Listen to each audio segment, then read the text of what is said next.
குழைவான 1 பாட் பச்சை சுண்டக்காய் காரக்குழம்பு சாதம் ரெடி. இதை நீங்கள் 15 நிமிஷத்தில் பண்ணிடலாம். அதுக்கு குக்கரில் எண்ணெய் விட்டுட்டு வடகம் தாளிச்சிருக்கேன்.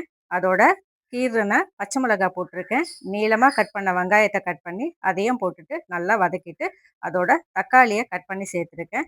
சுண்டக்காய் இதை கட் பண்ணிவிட்டு அரிசி களைஞ்ச தண்ணீரில் ஊற வச்சுருக்கேன். இதையும் அதோட சேர்த்துடலாம். சேர்த்துட்டு நல்லா வதக்கி விடுங்க. அது கொஞ்சம் நிறம் மாறும்பொழுது அதை நீங்கள் வதக்கிட்டே இருக்கும்போது நல்லா வாசனையும் வரும்.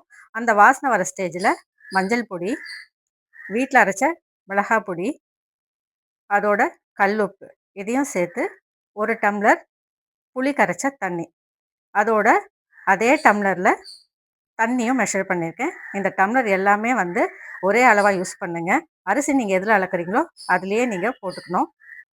கருவேப்பிலை போட்டு நல்லா கொதி வந்ததும் மூடி போட்டு 2 விசில் விட்டிங்கன்னா